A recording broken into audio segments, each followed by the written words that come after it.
Hello and good evening, Cinema Satsang viewers. How are you doing? Hi, Lubna. How are you? Hi, I'm so you, happy to be back. you look smashing. Uh, Thank you. for the Urdu show, episode 3 of Cinema Satsang. जी And today we are going to talk about none other than Galib Saab. And a Galib medley we are trying to do today. Lubna will talk about it.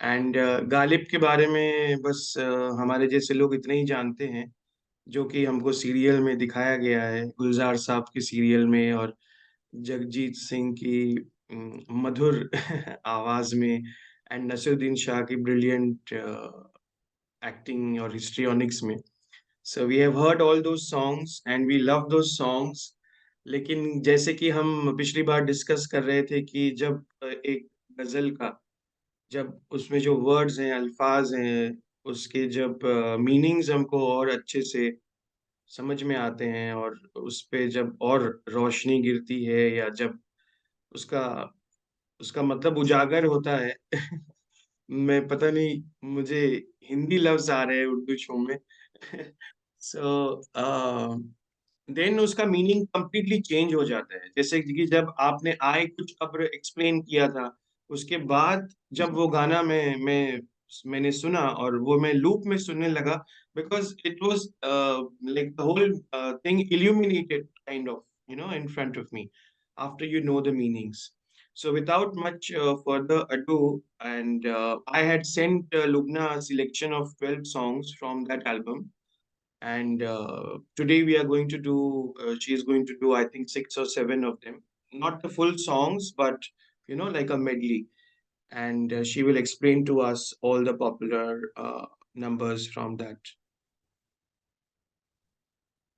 Ji thank you so much पहले तो welcome back viewers for this Urdu show and I am so excited and so happy to be back and a huge thank you to Cinema Satsang and Kabir ji for carrying the legacy forward and actually investing our time into explaining Urdu ghazals क्योंकि हमें सुनने में तो बड़ा मजा आता है लेकिन अगर हर लफ्ज हर अल्फाज का मतलब अगर हमें पता चले तो पूरा मजा ही अलग है गजल का और you can enjoy it in a completely different zone तो मेरा यही अटेम्प्ट रहेगा कि हमारी कुछ फेवरेट कपलेट्स फेवरेट शेर फेवरेट गजल्स के कुछ पार्ट्स हमने लिए हैं जो काफी पॉपुलर रहे हैं और आज हम उनको ही लेके मैं ट्राई करूंगी I am not an expert लेकिन मैं ट्राई करूंगी कि उसे एक्सप्लेन करें और उसके बारे में हम डिस्कशन करें ताकि उससे हम और डीपली एंजॉय कर पाए Which is the first song which you have selected?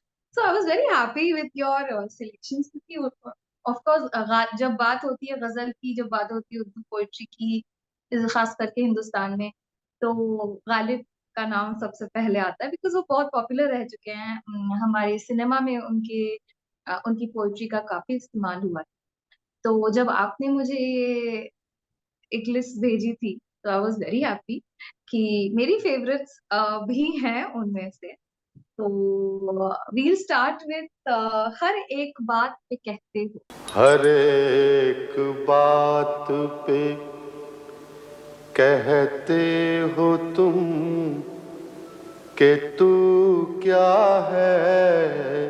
इसमें ये बहुत ही प्यारी 4 लाइंस हमने इसमें से ली है कि हर एक बात पे कहते हो तुम कि तू क्या है हर एक बात पे कहते हो तुम कि तू क्या है तुम ही कहो कि ये अंदाजे गुफ्तगू क्या है हाँ रगों में दौड़ते फिरने के हम नहीं कायल जब आंख ही से ना टपके तो फिर लहू क्या है जगहों में दौड़ते फिरने के हम नहीं कायल,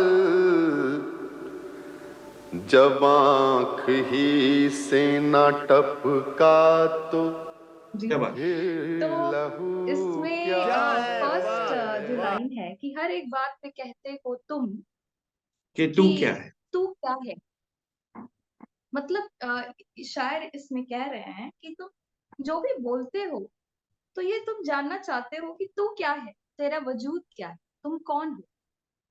एक्चुअली ये एक रेफरेंस है कॉन्टेम्पलेशन के ऊपर, कि हर एक बात पे जो तुम कहते हो, ये जो तुम बातें करते हो, उसमें ऐसा लगता है कि तुम पूछ रहे हो कि तुम क्या हो, तू क्या है। ठीक है, तो तुम ही कहो कि ये अंदाजे गुफ्तगू क्या। तो अंदाज का तो मतलब अ, हाँ, तो अंदाज का तो मतलब होता है मैनर, या एक तरीका कह सकते हैं। और गुफ्तगू का मतलब होता है कॉन्वर्सेशन, वे ऑफ टॉकिंग, बात करने का एक तरीका। तो तुम ही कहो कि ये अंदाजे गुफ्तगू क्या। जब देखो मैं तुमसे बात करता हूँ तो ऐसा लगता है कि तुम पूछ रहे हो कि तू क्या है।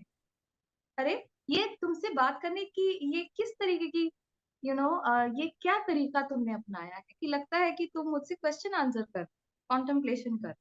ठीक है, फिर वो कहते हैं कि रगों में दौड़ते फिरने के हम नहीं कायल। रगों में दौड़ते फिरने के हम नहीं कायल, जब आंख ही से ना टपका तो फिर लहू क्या है। तो ये सडनली ये टिपिकल गालिब की स्टाइल में एकदम डीप हो जाता है ये शेर यहाँ पे आके, और ये बहुत ही गहरी एक बात कहते हैं कि वो जो रग में दौड़ रहा है, हमारे जो ब्लड होता है वो हमारे वेन्स में फ्लो करता है। काइल क्या होता है?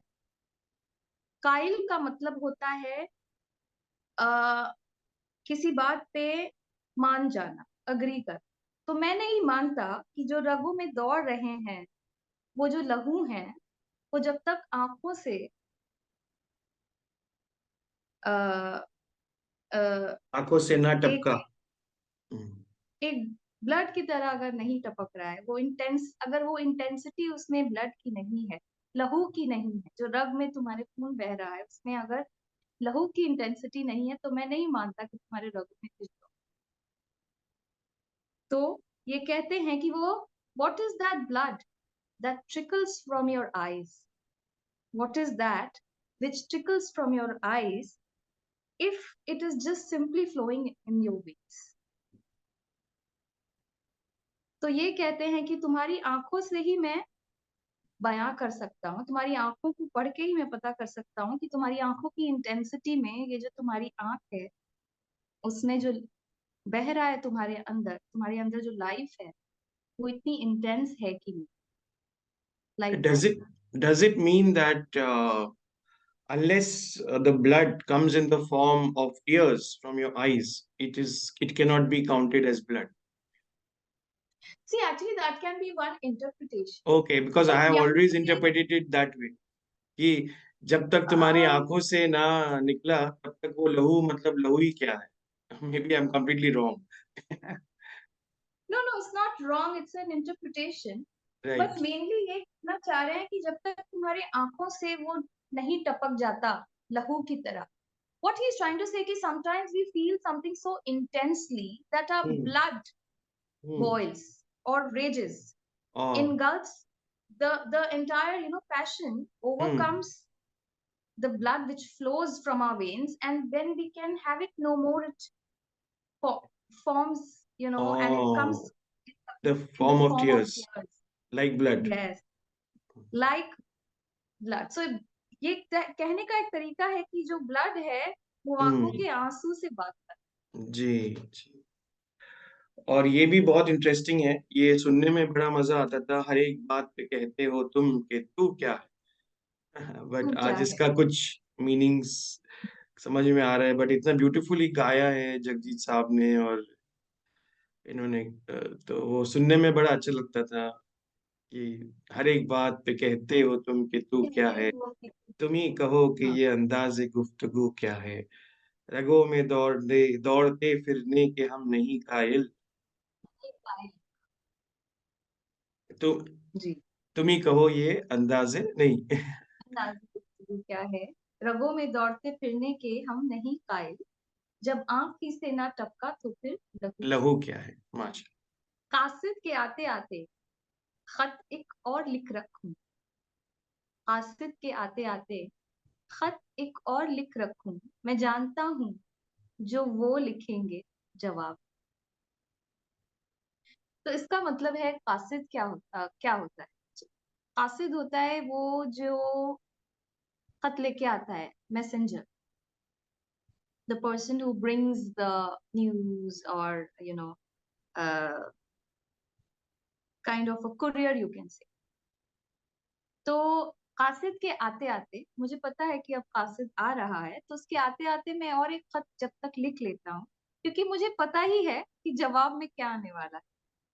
तो ये डिस्कस कर रहे हैं गालिब की वो अपने बिलवेड को इतनी अच्छी तरीके से जानते हैं, इतनी अच्छी से तरीके से उन्होंने परख लिया है कि उनके खत आने से पहले ही उनके पास जवाब हाजिर। क्या बताऊं जहाने खराब में, कब से हूँ क्या बताऊं जहाने खराब में। कब से हूँ क्या बताऊं जहां है खराब में, कब से हूँ क्या बताऊं जहां है खराब में, शबा हिज्र को भी रखूं गर हिसाब।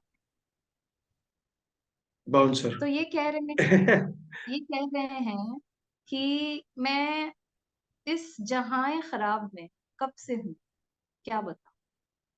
जहां खराब क्या है? ये जो दुनिया है, इसकी जो तकलीफ है, प्रॉब्लम्स है, the conflicts that we are facing, तो मैं इस दुनिया में कब से हूँ क्या बताऊं। इस जहां खराब को मैं कब से अपने अंदर लेके चल रहा हूँ क्या बताऊं। शबा हिज्र को भी रखूं गर हिसाब में।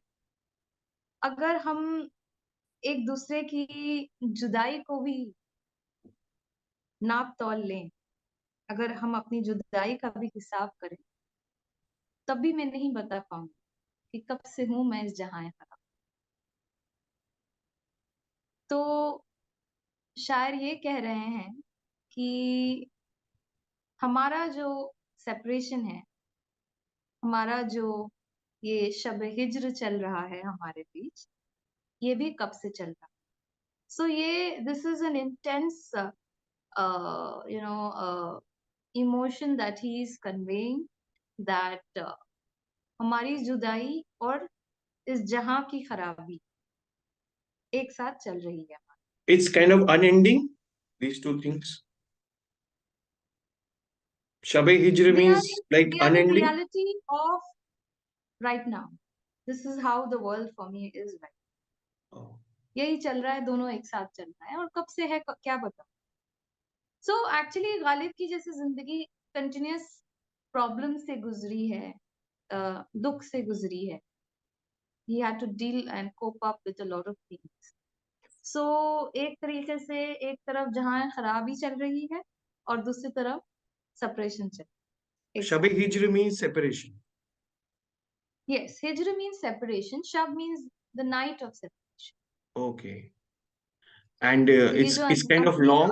It's अंधेरा kind of long and unending. Does it also mean that? ये जो अंधेरा है, ये जो अंधेरा है हमारे हिज्र का, It's very long, right? it's unending. He's comparing the problems of the world with the Shab Hijr. Right, right. इसको भी हम हिसाब नहीं कर पा रहे, और इसको हम ठीक तरीके से पता नहीं पा रहे हैं कि कितना है, लेकिन ये है So बेहिसाब जैसे। हाँ, तो कासिद के हाथ आते आते खत एक और मैं लिखूं, वो जानते थे जो मैं जानता था हूँ वो जो लिखेंगे जवाब। जवाब और में कब से कहूँ क्या बताऊं जहाने खराब में, शब हिज्र शबे आए शबे हिज्र को भी रखूं रखूं गर घर हिसाब। हिसाब में। क्या बात है, क्या बात है। मुझ तक कब उनकी बज़्म में आता था दौरे जाम, मुझ तक कब उनकी बज़्म में आता था दौरे जाम, साकी ने कुछ मिला ना दिया हो शराब। तो now he is doubting his beloved कि बज़्म क्या होता है? बज़्म होती है एक महफ़िल, एक गैदरिंग, पार्टी, एक सेलिब्रेशन जैसे कहा जाता है। और दौरे जाम होता है जब आप ड्रिंक्स करते हैं तो round of drinks that you keep serving. तो ये पोएट बोल रहे हैं कि अब तक जितनी भी महफ़िलें रही हैं, हमें तो उसमें कभी काउंट ही नहीं किया गया। तो मैं हम हमारा तो कभी उसमें जाम आया ही नहीं। तो इस बार ऐसा क्या हो गया कि महफ़िल में, दौरे जाम में हमें भी इंक्लूड किया गया है। तो ज़रूर कहीं कोई ऐसी बात तो नहीं कि शराब में साक़ी ने कुछ मिला तो नहीं दिया? Now he is doubtful. दाल में कुछ काला है। एक तरीके से दाल में कुछ काला एक तरीके से कहने का उनका मतलब है कि ये जो मोहब्बत है, ये जो सडन अफेक्शन है, ये नहीं उन्हें समझ आ रही है कि ये जो उन्हें प्यार भी मिल रहा है या ये जो उन्हें शामिल भी किया गया है, तो कहीं इस बात में कुछ उन्हें झिझक, उन्हें यकीन Something, नहीं है। something's not right. Something is not right because he is never a part of a happy celebration. He has not been included in his beloved's feast, you know. तो यही कहते हैं कि मुझ तक कब उनकी बज़्म में आता था दौरे जाम, साक़ी ने, मतलब जो शराब पिलाता है, the one who serve, Saqi ने कुछ मिला ना दिया हो शराब। Nice. तो मतलब ये एक डीप मीनिंग इसका भी है कि इनकी किस्मत जो है या इनकी जो ज़िंदगी जैसे चल रही है, इसमें अगर कुछ अच्छा भी होता है तो उन्हें उस पे भी शक होगा कि ये क्या हो गया मेरे साथ? कहीं इसमें भी बुरा वक़्त आने का कहीं कोई ये some evil design. सुधार नहीं है। Hmm? So this is the inner meaning of this contemplation कि जैसे आदमी बहुत गमगीन होता है, जिसकी ज़िंदगी बहुत तकलीफ से गुज़र रही है, तो उसकी ज़िंदगी में जब कुछ अच्छा हो जाता है, तो वो उसको भी ना एक शक की नज़र से। डाउटफुल डाउटफुल तरीके से देखता है कि अरे हम्म, बाप रे! कहीं और कुछ गड़बड़ नहीं होने वाला हो मेरे साथ, कुछ ज़्यादा ही कि अच्छा ये हो क्या रहा है। हो गया? कुछ कुछ ज़्यादा ही ज़्यादा ही अच्छा अच्छा हो। हो गया। ये लोग क्यों ये मेहरबान हो रहे हैं? अच्छा तो नहीं हो सकता मेरे साथ। Something like Yes, that. it's a exactly. So this is so heartbreakingly poignant. It's so heartbreakingly true of somebody who's seen a lot of tragedy in his life. और इसका एक नेक्स्ट कपलेट है जो मुझे याद आ गया था जब मैं पढ़ रही थी, क्योंकि वो आपने इंक्लूड नहीं किया था, तो मैंने सोचा कि ये मैं अपनी तरफ से इंक्लूड करूँ इरशाद। कि गालिब छूटी शराब पर अब भी कभी-कभी, अच्छा, गालिब छूटी शराब पर अब भी कभी-कभी पीता हूँ रोज़े अब्र ओ शबे महताब। तो वो कह रहे हैं कि ऐसे तो यूँ तो हमने शराब पीना छोड़ दिया है, लेकिन जब रात में एक क्लाउड, शब शब मतलब रात, रोज़े अब्र होता है जब क्लाउडी नाइट होती है। अब्र means the sky, when the sky becomes a little hazy, शबे महताब, रात की जब मून लाइट होती है और रात में जब स्काई हेज़ी हो जाती है, तब भी हम थोड़ा पी ही लेते हैं। छोड़ भी दिए और थोड़ा पी भी लेते हैं। तो he gets intoxicated by the high of the night, of this moonlight, and the sky which is a little hazy, because it reminds me of his own किस्मत, अपनी जिंदगी की जो कश्मकश है वो उन्हें याद आती है। तो लोग एक्चुअली शराब या इंटॉक्सिकेंट्स क्यों लेते हैं? इसीलिए लेते हैं, यही एक जरिया है अपना गम भुलाने का और एक तरीके से एक अलग दुनिया में चले जाना। So it's a kind of conflict and resolution of the conflict that the poet is giving in these two lines कि गालिब छूटी शराब पर अब भी कभी कभी पीता हूँ रोज़े अब्र ओ शबे महताब। क्या बात है। खैर इंटॉक्सिकेट होने के और भी तरीके हैं। जरूरी नहीं है कि व्यूअर्स को शराब ही पीना पड़ेगा। नहीं, बिल्कुल भी नहीं। You can do your taxes. Pardon? Pardon me? Pardon moi? Oh my God, दिमाग इतना जबरदस्त तरीके से घूम जाएगा कि आपको लगेगा कि शायद नहीं मतलब इतना अच्छा डिस्क्रिप्शन है कि you feel like okay, when is the cloudy night going to come? So जी। the तो ये buzz means actually gathering, right? yes, I'm just trying to recall gathering. the words. And Yes, shab means raat. yes, Shab-e Mahtab means Moonlit night. moonlit. Mahtab is the moon, so moonlit night. And रोज़-ए-अब्र का मतलब है कि रोज हम जब वो cloudy sky के अंदर Right. Right. अ, Brilliant. आगे का सिलेक्शन क्या है? बाजी चाय अथवा मामला और गहरा होता जा रहा है। संगीन मतलब जी। क्या करें, गालिब की जब बात हो रही है तो विद क्या ऑल मैंने ड्यू मैंने आपको आइडिया दिया था फन फैक्ट बताएंगे, बट गालिब के लाइफ में कोई फन फैक्ट तो है ही नहीं।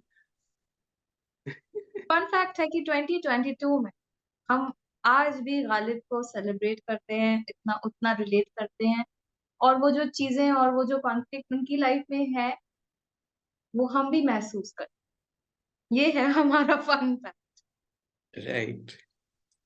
कि रेलेवेंस जो है अभी भी है, and the sheer brilliance of the man with just the usage of a few words, how well he could define conflict and how well he could, emote his helplessness and the truth of life.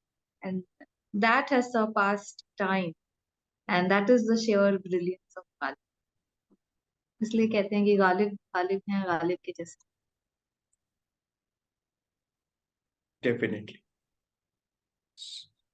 तो हमारा अगला शेर है बाजी चाय अचपाल। तो इसके बारे में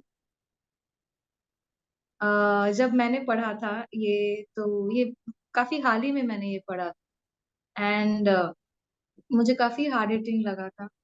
तो without further ado we will delve into this कि बाजी चाय अतफाल है दुनिया मेरे आगे, बाजी चाय अतफाल है दुनिया मेरे आगे, होता है शबो रोज तमाशा मेरे। बाजी चाहे अतफाल है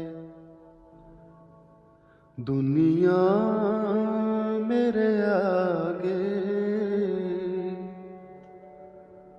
होता है शब रोज तमाशा मेरे आगे। तो ये एक जिंदगी के बारे में एक कॉन्टेम्पलेशन है कि बाजी चाय अतफाल, बच्चों की खेलने की एक जगह जो होती है, चिल्ड्रंस प्ले ग्राउंड, उसमें कितना केओस होता है, कितना ड्रामा होता है, सो बाजी चाय अतफाल का मतलब है बच्चों का, जैसे मान लो खेलने की एक जगह, बच्चों की खेलने की जगह। बाजी चाय अतफाल है दुनिया मेरे आगे, तो ये जो दुनिया है, this is nothing like a nothing but a children's playground right in front of my eyes. And होता है शबो रोज तमाशा मेरे आगे, शबो रोज, शब मीन्स नाइट, रोज मीन्स डे, तो शबो रोज मीन्स डे एंड नाइट मेरे आगे तमाशा होता। तमाशा मतलब एक तरीके का आप कह सकते हैं लाइक अ स्पेक्टेकल, एग्जीबिशन, या एक तरह का यू नो ड्रामेटिक, मतलब कुछ ना कुछ हो रहा है। तो ऐसा लगता है कि जब आप बैठ के दुनिया को या अपनी जिंदगी को देखते हैं तो लगता है कि बाजीचाए अतफाल है दुनिया और शबो रोज एक तमाशा हो रहा है आंखों के साथ। क्या बात है। और इसमें एक thing that I noted was कि ये इनकी जो लैंग्वेज, ऐसे तो गालिब की लैंग्वेज काफी डिफरेंट है from our day to day language that we use now, because obviously a huge amount of time has passed. लेकिन ये कहते हैं to give some poetic justice also and some rhythmic meter to his verses, ये मेरे नहीं मीरे है, म ई र और ए की मात्रा ऐसे, तो मीरे है, नॉट मेरे। तो Oh. बाजी चाय अतफाल है दुनिया मेरे आगे, होता है शबो रोज तमाशा मेरे आगे। अच्छा। मत मत पूछ के क्या हाल है तेरा मेरे पीछे, नहीं, मत पूछ, ऐसे समथिंग लाइक दैट। नहीं, हमने दूसरी वाली एक शेर सिलेक्ट की थी इसके लिए, जी, लेकिन आप भी अपना जो आपको याद आए बोल सकते हैं, नहीं, वी कैन इस डिस्कस इसी दैट। इसी इसी गजल में ऐसा एक है ना वर्स। हाँ जी, है, पर वो नेक्स्ट है, उसके जी, पहले है, उसके पहले है, होता है निहा गर्द में सहरा मेरा होता है निहा गर्द में सहरा मेरा होता, घिसता है जबी खाक पे, घिसता है जबी खाक पे दरिया मेरे बाउंसर। होता है निहा गर्द में सहरा मेरा होता। निहा क्या होता है? निहा होता है कोई चीज जो होती है, जो छुपी रहती है, एक तरीके की कंसील्ड हुई, जो एक तरीका की प्राइवेट कंसील्ड चीज जो है, वो एक चीज है जो एक छुपी हुई है। होता है निहा गर्द, गर्द क्या होता है? डस्ट, डस्ट में सहरा मेरे आगे, सहरा क्या है? The desert, the Sahara desert. तो होता है निहा गर्द में सहरा मेरे आगे, घिसता है जबी खाक पे दरिया मेरे। जबी होती है फॉरहेड, घिसना मतलब रब कर, घिसता है जबी दरिया खाक पे दरिया मेरे आगे, घिसता है जबी खाक पे दरिया मेरे। तो ऐसा लगता है कि ये जो सहरा है, ये जो डेजर्ट है, ये अपने आप को डस्ट में मेरे आगे छुपा रही। ऐसा लगता है कि ये जो डेजर्ट है, ये अपने आप को उस डेजर्ट के डस्ट में छुपा दे रही, अपने आप को दबा रही है मेरे आगे। मैं क्या जब चीज? हूं यहाँ, मैं जब हूं यहाँ, तो ऐसा लग रहा है कि ये जो डेजर्ट है, ये भी अपने आप को अपने अंदर ओ, डस्ट में छुपा रही। और ओ, और ऐसा लग रहा है कि ये जो दरिया है, ये जो समुंदर है, ये जो वास्ट वाटर है मेरे आगे, ये भी अपने आप को, अपने जबी को रब कर रही, घिस रही मेरे आगे। तो ये पूरे कायनात की जो फ्यूटिलिटी है, अपने अपने लाइफ से कंपेयर करते हैं और कहते हैं कि ये जो वास्ट डेजर्ट है, ये भी मेरे आगे अपने बारूद, अपने गर्द में छुपी नजर आती है। और ये जो वास्ट दरिया है, ये जो समुंदर है मेरे आगे, ये भी अपने अपना फॉरहेड जो है, ये जो अपनी जबी है, इसे भी मल रही, इसे भी नहीं समझ आ रहा है कि आगे क्या है। तो ऐसा लगता है कि एक रिफ्लेक्शन है। मैं जब इस सहरा को देखता हूँ, तो ऐसा लगता है कि वो जो डस्ट है मेरे अंदर, जैसा डस्ट छुपा हुआ है, वैसे वो सहरा का डस्ट है जो उसके अंदर छुपा हुआ है, और वो कंसील है। और जो ये जो समंदर है, ये भी अपना जबी हिला रहे। आगे बोलते हैं कि मत पूछ कि क्या हाल है मेरा तेरे पीछे, मत पूछ कि क्या हाल है मेरा तेरे पीछे, तू देख कि क्या रंग है तेरा मेरे आगे। कि मैं जो तुम्हारे पीछे खड़ा हूं, उससे तुम्हें मेरा हाल नहीं समझ आया। मैं जो तुम्हारे आगे खड़ा हूं, मेरा रंग देखो तब समझ जाओ। मत पूछ कि क्या हाल है मेरा तेरे पीछे, तू देख कि क्या रंग है तेरा मेरे आगे। तेरे तेरे चेहरे की रौनक, तेरा रंग देख के मैं मेरा हाल तू पता कर। मेरा हाल तेरे पीछे क्या है वो तो कौन ही जाने। फिर वो कहते हैं कि बाजीचाए अतफाल है दुनिया मेरे आगे, होता है शब रोज तमाशा मेरे। इसका मैंने क्या इंटरप्रिटेशन किया था, वो मत पूछ के क्या हाल है मेरा तेरे पीछे, तो देख के क्या रंग है तेरा मेरे आगे। इसका मैंने इंटरप्रिटेशन ये किया था कि मेरा हाल तो बुरा है तुम्हारे पीछे, और देखो तुम तो बड़े मस्त और खुश हो, है ना। तुम्हारा तो चेहरा एकदम मतलब खिला हुआ है मेरे आगे। मतलब जितना तुम मुझे मतलब परेशान देखती हो, तुम्हारा चेहरा और उतना ही खिल जाता है। नहीं मैंने नहीं इंटरप्रिटेशन आई का बनाया था। नहीं, इस तरीके का तो मुझे नहीं लगता ये इंटरप्रिटेशन है।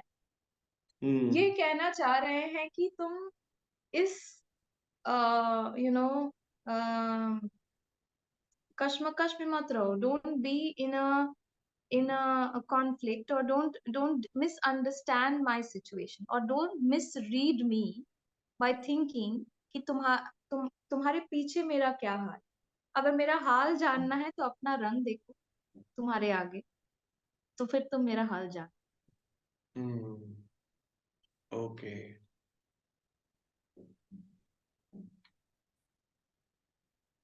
मतलब अपने आप को देखो, अगर मुझे जानना है तो अपने आप यस, को देखोगी बिल्कुल तो यही। मुझे तुम पहचान जाओ, मतलब यू नो हाँ हाउ आई एम फीलिंग। जी, मतलब कहने का शायर का है कि तुम्हारा जो हाल है, तुम जैसे मेरे सामने आती हो, तुम्हें देख के मेरा हाल चेंज हो जाए, वो है मेरा हाल। हम्म। तुम्हारे पीछे मेरा कोई हाल नहीं, ये ना राइट। सोचो। हम्म।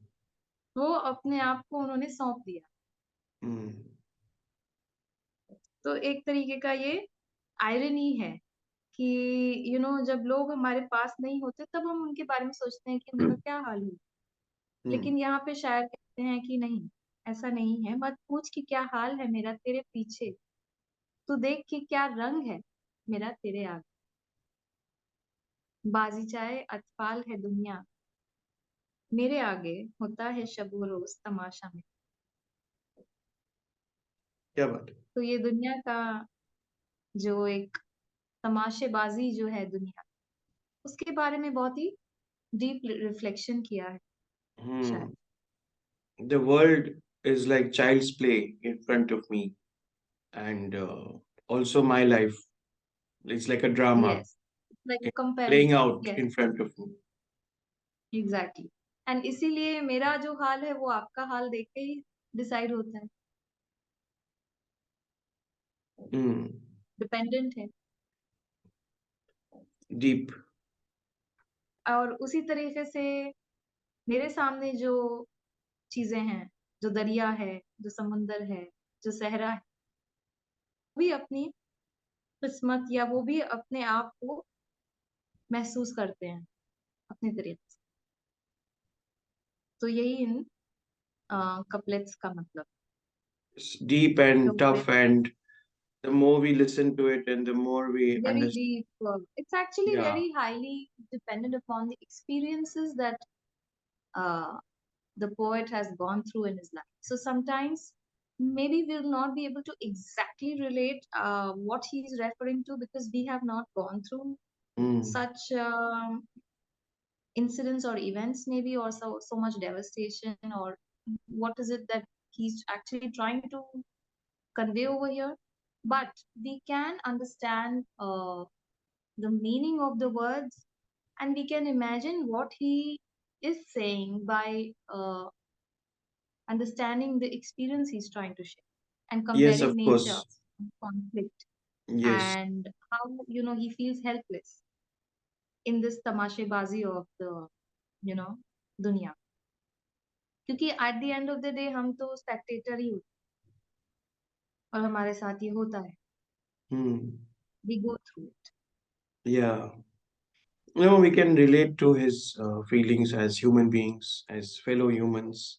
Yes. But I wanted to ask you, I don't know whether is there, what is a good biography on Ghalib?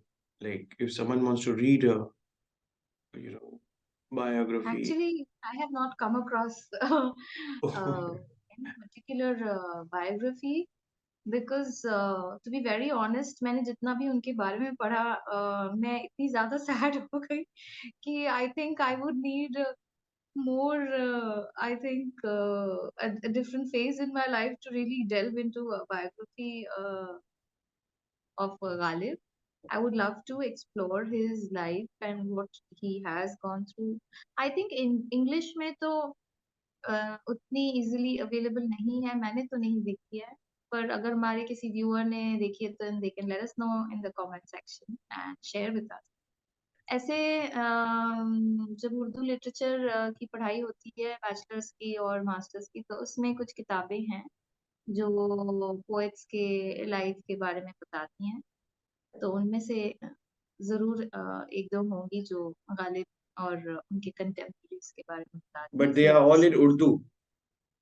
Mostly Urdu में है, मैंने देखी है कि एक दो हमारे लाइब्रेरी में भी थी, हमारे फैमिली लाइब्रेरी उर्दू में थी, पर इंग्लिश में या फिर ऐसे हाल ही में तो मैंने ऐसा कुछ नहीं देखा। Sure, sure, sure. No worries. That is coming to my mind. तो हमारी ये जो नेक्स्ट गजल है ये काफी पॉपुलर रही है और it is also one of my favourites, so let's get into that. So this one is तेरे वादे पे जिए। ओके। तेरे वादे पर जिए हम तो ये जान झूठ जाना। तेरे वादे पे जिए हम तो ये जान झूठ जाना कि खुशी से मर न जाते अगर एतबार हो। हमारी किस्मत के विसाल यार होता ये न तो एतबार का मतलब क्या होता है? एतबार का मतलब होता है भरोसा, कॉन्फिडेंस, कि खुशी से मर न जाते अगर एतबार हो। ठीक है, तो हम खुशी से मर जाते अगर हमें कॉन्फिडेंस होता, अगर हमें भरोसा होता। फर्स्ट लाइन का क्या मतलब कि तेरे वादे पर जिए हम तो ये जान झूठ जान। तो तुम ऐसा मत सोचना कि हम जो ये जी रहे हैं तो तुम्हारे वादे के भरोसे जी रहे हैं। हमें मालूम है कि जो तुम्हारा वादा है वो झूठा है, क्योंकि अगर हमें मालूम होता कि तुम जो बोल रहे हो वो सच है, तुम्हारा अगर सच, तुम्हारा जो वादा होता अगर वो सच होता तो हम तो यूं ही खुशी से मर जाते। तो यही इस लाइन का मतलब है। अब आप लेट्स रीविजिट द लाइन कि तेरे वादे पर जिए हम तो ये जान झूठ जाना। हम जानते हैं कि कोई फॉल्स होप नहीं रखी हमने कि आपका जो वादा है वो झूठा ही है। तो इस वादे पे हम नहीं जी रहे, इस भरोसे पे हम नहीं जी रहे कि आपका जो वादा है वो सच्चा है, क्योंकि अगर आपका वादा सच्चा होता और हम आपकी बात मान लेते तो हम खुशी से मर जाते, कि खुशी से मर न जाते अगर एतबार होता। So here he is playing with words and being mysterious and letting his beloved know that I know that your promise is not true, because if I knew your promise was true, I would have died anyway of happiness. So I'm not really waiting in hope for you. I'm just waiting because that's what lovers do. हमें पता भी होता है कि वो झूठ है, फिर भी हम एक उम्मीद लेके बैठ। ठीक है, तो जी, इसके आगे शायर हाँ, बोलते हैं वन ये न सेक थी हमारी किस्मत। वन सेक, हाँ, स्टक हो गया था, हाँ, बोलिए। इसके आगे शायर बोलते हैं कि ये न थी हमारी किस्मत कि विसाल यार होता। ये न थी हमारी किस्मत कि विसाल यार होता अगर और जीते रहते यही इंतजार। तो यहाँ पे शायर बोल रहे हैं कि हमें मालूम है हमारी किस्मत, हमारी डेस्टिनी, विसाले यार का मतलब होता है मीटिंग योर बिलवेड, मिलाव होना, मिल जाना, यू नो, गेट टुगेदर। सो हमें पता था कि हम नहीं मिल पाए।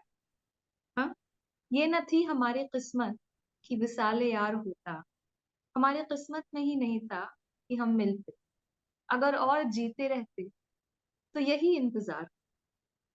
तो यहाँ शायर अपने आप को या अपनी रिजेक्टेड लाइफ को ये कहते हैं कि हम शायद मर ही गए हों, या हमारा हाल जो है इट्स सो डिजेक्टेड कि हम शायद मर गए, क्योंकि अगर हम जीते रहते तो हमें मालूम है कि हमें सिर्फ इंतजार ही मिला, हमारी किस्मत में विसाले यार नहीं लिखा।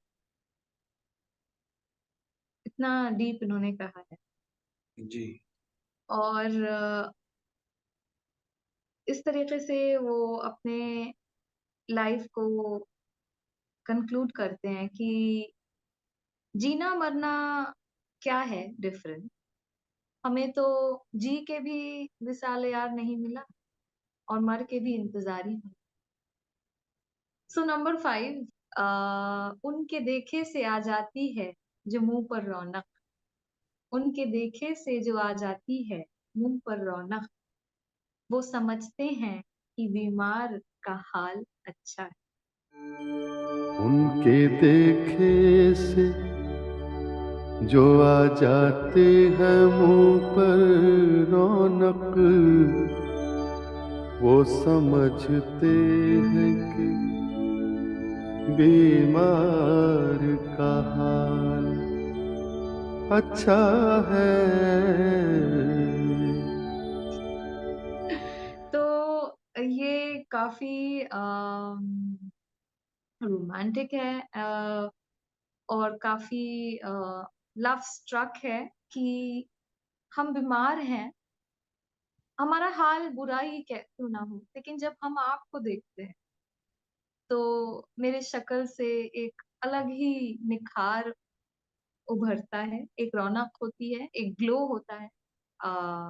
You basically it's just saying that you brighten up my, and as soon as I see you, my world is brightened and I start glowing, and the world looks at my face and they think कि मेरी जो तबीयत खराब थी शायद ठीक हो, तो मेरी शक्ल से पता ही नहीं चलता कि मैं भी बीमार हूँ। मेरा मेरा मतलब आपको देख के मेरा जो बेहाल हाल है वो भी अच्छा हो जाता, दुरुस्त हो ठीक हो जाता। जाता है, और लोगों को लगता है कि मुझे कुछ हुआ ही नहीं है, जबकि अंदर से मुझे ही मालूम है कि मुझ पे क्या बीत रही है। लेकिन आपका चेहरा देख के रौनक आ जाती है बेसिकली। तो कि उनके देखे से आ जाती है मुंह पर रौनक, ग्लो, वो समझते हैं कि बीमार का हाल अच्छा है। Yeah. फिर आगे इस गजल में ये शेर है कि देखिए पाते हैं उस शाख बूतों से क्या फैज, देखिए पाते हैं उस शाख बूतों से क्या फैज, एक ब्राह्मण ने कहा है कि ये साल अच्छा है। देखिए पाते हैं उस शाख बुतों से क्या फैज, एक ब्राह्मण ने कहा है कि ये साल अच्छा है। उस शाख क्या होता है? उस शाख होता है प्रेमी, लवर्स। और बुत क्या होते हैं? बुत होते हैं idols. In religion you can say idol worship के जो आइडल्स होते हैं, जो इमेजेस होते हैं, उन्हें बुत कहते हैं। तो यहाँ पे शायर कह रहे हैं कि देखिए इन लवर्स को इस बार वो बुतों से क्या ही पाते हैं। Let's see what the lovers get this time from the idols.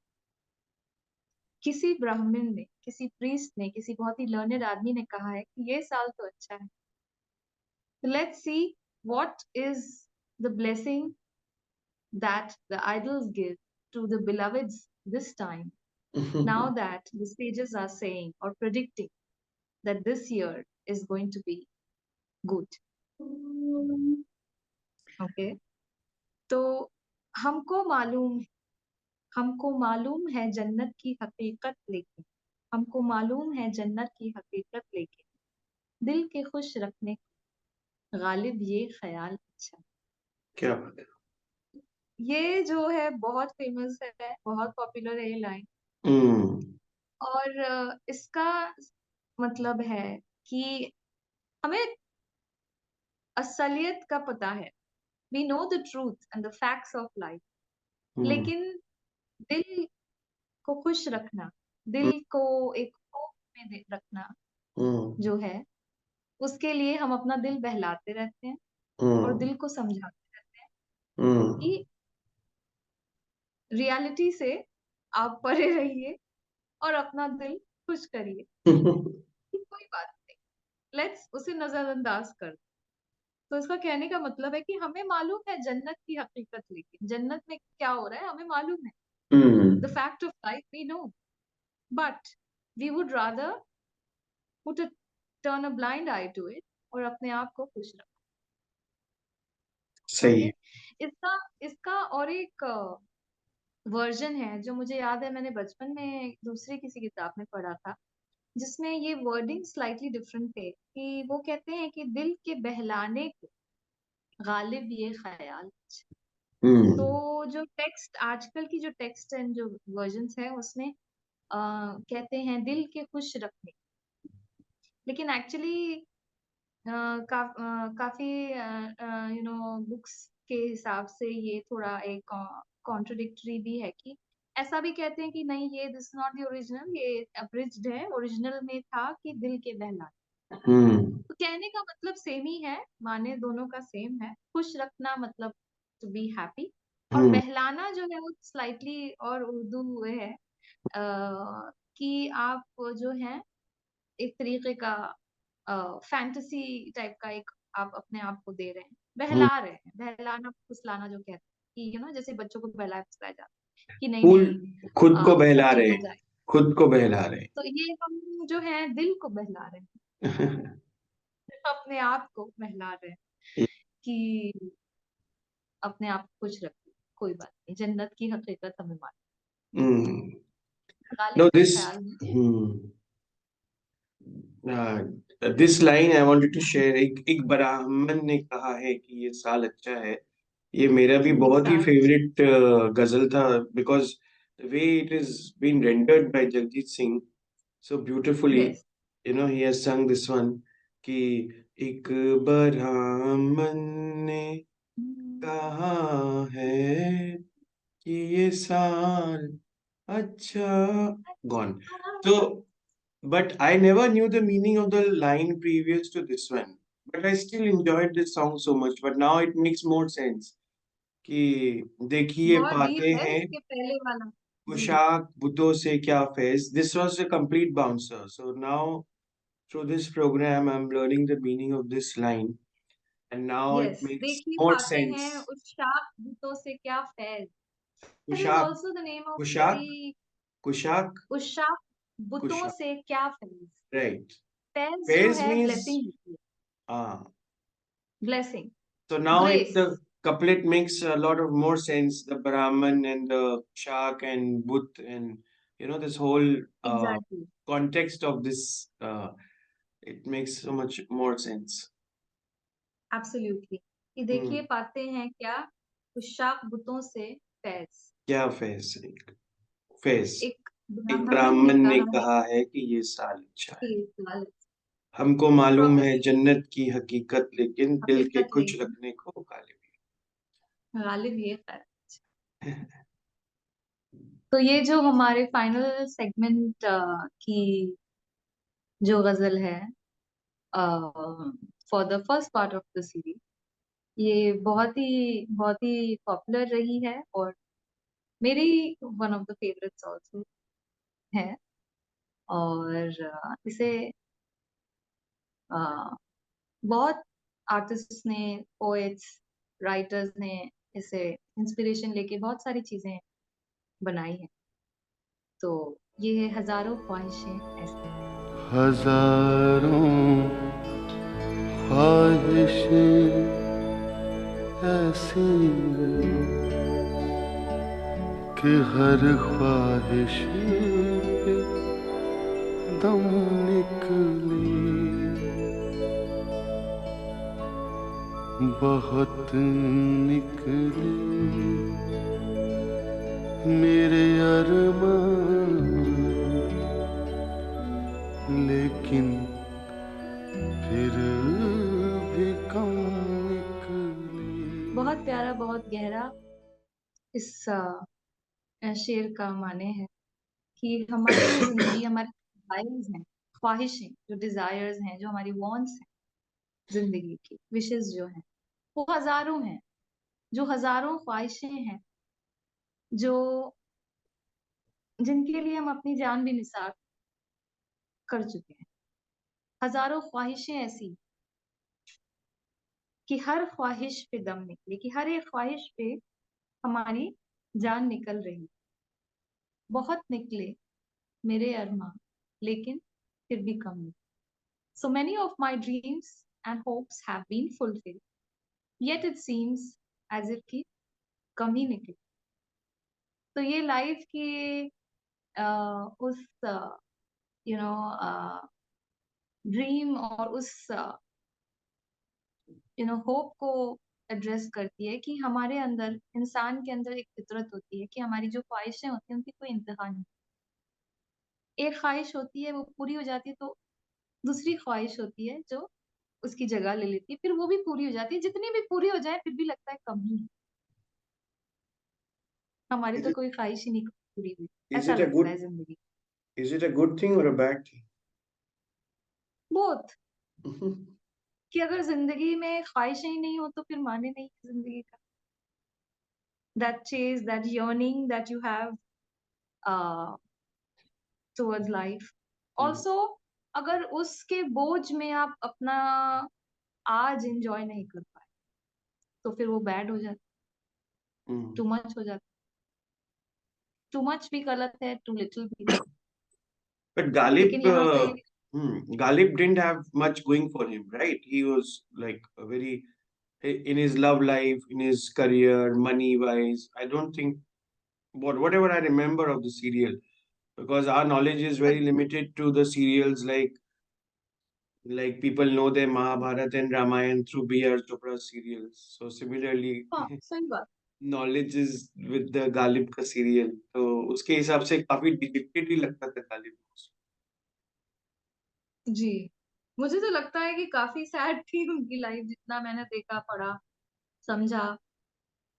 अम, पर उसी से एक इंस्पिरेशन लेके, उसी को जूझते हुए, उस ट्रूथ को फेस करते हुए, उसको ही अपनी लाइफ का एक ब्यूटी बनाया उन्होंने, एक फिलोसफी समझाई और एक लेगेसी छोड़ गए। Yeah, that तो is, but he was able to do his art, which is I think the most beautiful thing. I He think that was also his way of surviving hmm. that he was going through. That people liked to listen to him, or he was able to emote and express, was also a way of life for him to deal with what he was going through. Like as with great artists, जैसे कि बड़े poets ले लो या बड़े painter ले लो। सो वो जो अपना आर्ट उनके अंदर था, वो जब उसको बनाते थे तो वो एक Hmm. एक्सप्रेशन था, वो एक वे ऑफ लाइफ थी। Hmm. तो हजारों ख्वाहिशें ऐसी कि हर कि हर ख्वाहिश पे दम ख्वाहिश निकले, पे दम निकले, बहुत निकले मेरे बहुत यहाँ, निकले मेरे लेकिन फिर भी अरमान। कम निकले। नेक्स्ट लाइन जो है वो बहुत ही डीप है, as well as it's a little jarring for the readers. That is, निकलना खुल्द से आदम का सुनते आए हैं लेकिन, निकलना खुल्द से आदम का सुनते आए हैं लेकिन, बहुत बेआबरू होके तेरे कूचे से हम। It Very is the famous. it is the utter humiliation and the utter failure of this person, the lover, who is so humiliated and who has lost everything when he leaves his beloved spouse. तो निकलना खुल्द से, खुल्द क्या है? खुल्द is the paradise, जन्नत। तो ऐसा कहते हैं कि खुल्द से आदम को निकाला गया। आदम is here referred to the prophet Adam, or the first Adam, the first man of the First world, man. जो Yeah. पहले इंसान जो थे, as per the story। तो निकलना खुल्द से, पैराडाइज से जब एडम को निकाला गया, तो वो एक बहुत बड़ा ह्यूमिलिएशन था। लेकिन उसी तरीके से आज जब तेरे कूचे से हम निकले, तो बड़े बेआबरू हो गए, Mm. मतलब बहुत ही डिसरिस्पेक्ट, डिसऑनर होके, डिसग्रेस होके तेरे कूचे से आज हम भी निकल गए। कूचे से मतलब तेरी गलियों से, तेरे घर के बाहर से जो आज हम निकाले गए हैं, Mm. उसको वो उस मैग्नानिमिटी को कंपेयर किया जा रहा है खुल्द से आदम के निकल। Insulted. So निकलना, yes, not just insulted, it's not just an insult, it is a huge disgrace as well as a huge disappointment, failure and humiliation.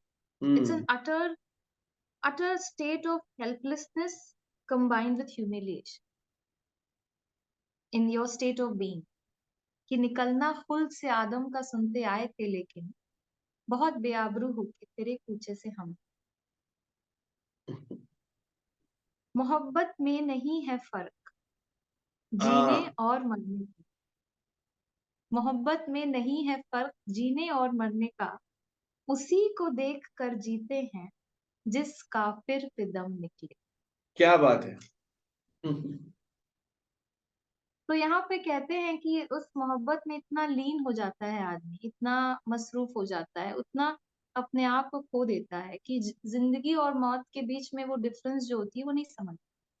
तो मोहब्बत जब आदमी आप किसी से करते हैं, जब आपको किसी से मोहब्बत होती है, तो जीने और मरने में फर्क समझ नहीं आता। ऐसा लगता है कि आप जी रहे हैं या मर रहे हैं, मतलब ह्यूमिलिएशन, रिस्पेक्ट की भी जो बाउंड्री होती है वो एक तरीके से डिसअपियर सी हो जाती है।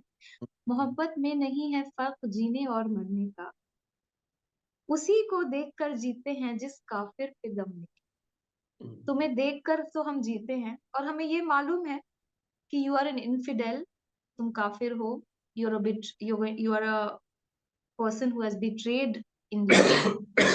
फिर भी तुम्हें देख के ही जीते हैं और तुम्हें देख के ही मरते हैं। तो ये दोनों तरीके का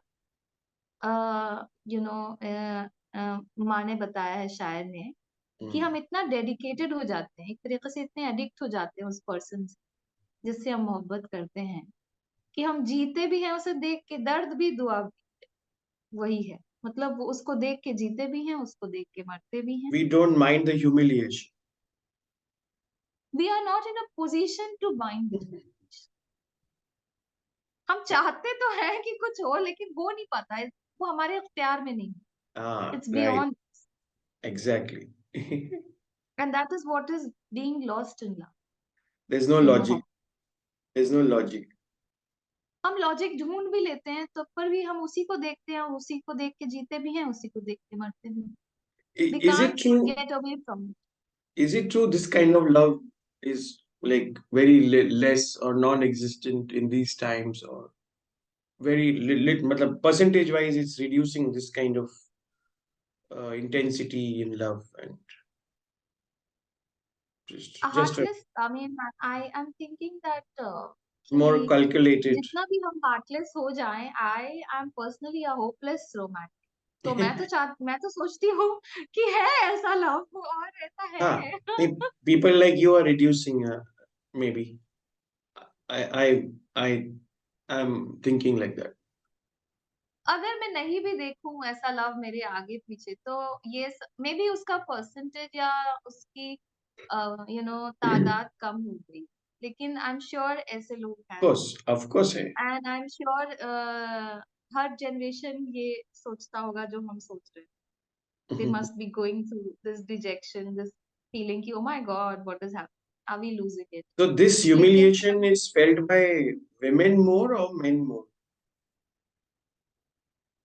आई थिंक जब मोहब्बत होती है तो मर्द औरत के बीच में भी फर्क नहीं करना चाहिए। Right. मोहब्बत होती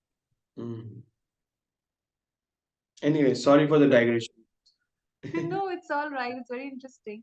लेकिन मुझे पर्सनली ऐसा लगता है कि of course men love differently, women love differently, but who am I or who are we to say कि men's love is like this, women's love is, men love is love,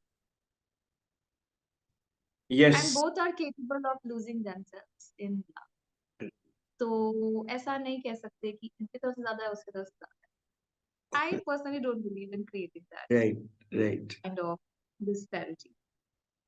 और इसकी next line है कि कहाँ मैं खाने का दरवाजा गालिब, कहाँ मैं खाने का दरवाजा गालिब और कहाँ वाइज,